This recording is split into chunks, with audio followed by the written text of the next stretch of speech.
They were cruelly kind. It was an impressive display. At this point, a little thought occurred to me about my new driver's license, which was already in my breast pocket, which I forgot about, which was still stuffed away in my little pocket. That doesn't say little, but there we are. Okay. That perhaps things would end for the license without it ever having known any use. And surrounded by a trio of stilted, strained smiles. I kept that thought as if it was someone else's business, with disposition, ambiguity, and total disinterest. January 2005. Protagonist January 2005. A new year began, and I returned to the hospital. Let me just move my microphone.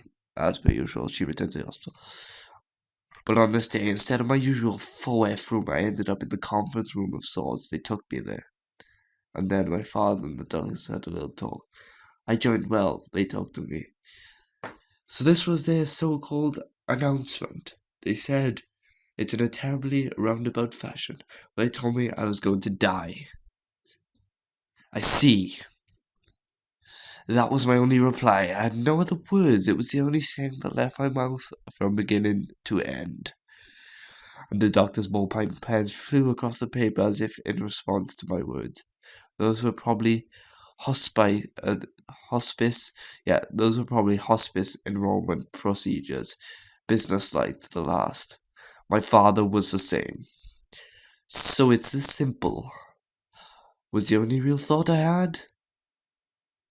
That day I was transferred from room 4F to 7F. From a 6-person room to a private room. It was a little different from the other wards. 7F? First of all, the floors were sparkling clean. And second of all, the ceiling was much higher than I'd ever seen it. The rooms were very nice, and had a large window from which the warm daylight streamed as if it was by design. But the windows only opened a little. I tested them out, and my head would just barely fit out of one. The colour of my ID bracelet had changed as well. The bracelet that I had worn ever since I was first hospitalization. I can't say that word. Hospitalization. The one that had my name and blood type recorded on it. Its colour now changed from blue to simply white. I seen a white vinyl bracelet, a window that would not open more than 15 centimeters. The TV program celebrating the New Year was still playing when I was transferred to the 7F. And it was at the dawn of that very year I met her for the first time.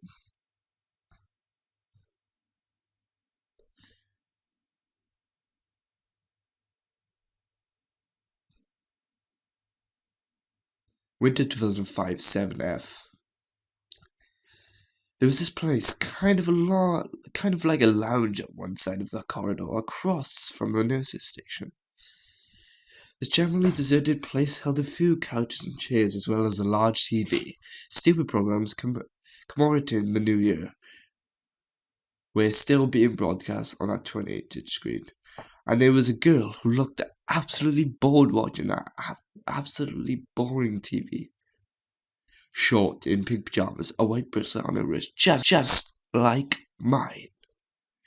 Impressively long hair that almost reached down to her hips. Hey, do you find that interesting? There was no deep purpose in asking, simply I had nothing else to do with her, so I started talking to her. Not really, was her only response to me. She didn't turn to face me at all. And she kept looking on with boredom at that TV, as if I didn't even exist. Then, don't watch it. Even as I thought this, I sat down in the chair next. And side by side, we watched TV and nothing else to do, nothing we could do. So we sat there silently and watched TV. New Year's celebration program as per usual. A useless array of comedians and oddities. and every so often the MC's stupid, shrill laughter resounded dryly in this white, sun-drenched lounge. Say, tell me. The girl suddenly started talking to me, but her eyes were always glued to that TV screen. How many times is it for you now? What do you mean by that? How many times have you come here to 7F? Sorry, I have no clue what you're talking about. I see, so it's your first time then. So she'd seen my confusion about her question and come to the right conclusion. Then, since there's no one else around, and since it's my duty, there's this rule.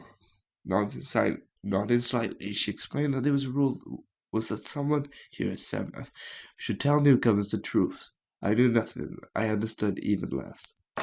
As if I did not even exist, she slowly started her speech. And listen closely.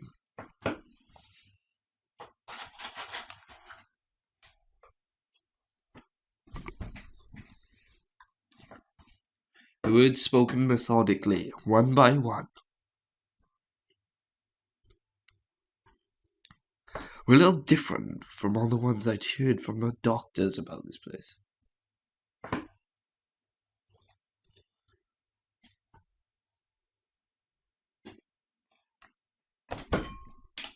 In their business-like, crisp syntaxes, they told me, this is a place where one waits for medical advances. This is a place where one heals one's heart, and perhaps they might have been correct in general sense. But come to the girl, that was just the party line. The truth was that the 7F was the only place in Alto where medical treatments did not take place. What? This was just a place where you waited for your life to come to an end. Those are her words to me. I thought so as well. I felt it even before she'd spoken. See, this is my second time. Second time doing what? Coming here. And then she explained to me that nobody on 7S stayed here from an initial hospitalization all the way until the death. While there was zero possibility of being cured, you were sent home in a condition. You're sent home if your condition was stable.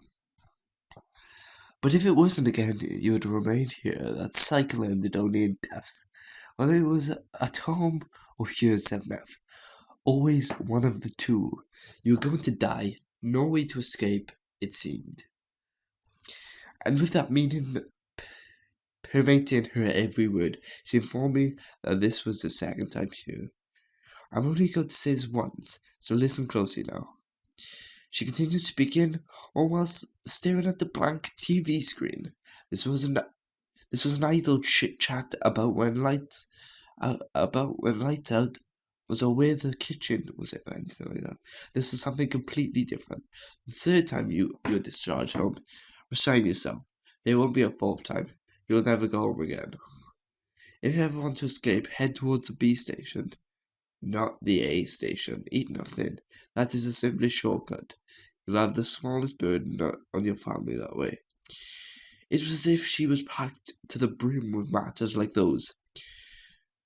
This was probably an oral tradition, relevant only to those who were going to die, and kept by those who came for that purpose. Okay, so everyone, I will see you next time for the rest of this. We're just going to quickly save here. Well, I quickly deliver a message. The reason why me and Zach haven't been uploading, before Christmas, I had my PC upgraded. After Christmas, I had an exam last week, the day I was meant to upload. This week I have an exam. I have an exam tomorrow. In fact, I've had one this week. I've got 2 on Thursday. So I need to revise, man. So I'll still be uploading content, but I hope you all understand.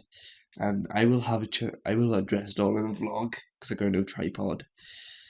And guys, I'll see you next time. Thanks for the support. Hope you enjoy my Japanese gamer.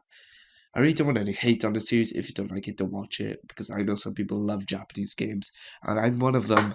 So, thank you guys for watching. I'm sorry about the small resolution. If you cannot see it well, I'll try and put a little overlay behind it. But thank you guys for watching so much, and I'll see you next time. Bye everyone. See you on Friday. Goodbye.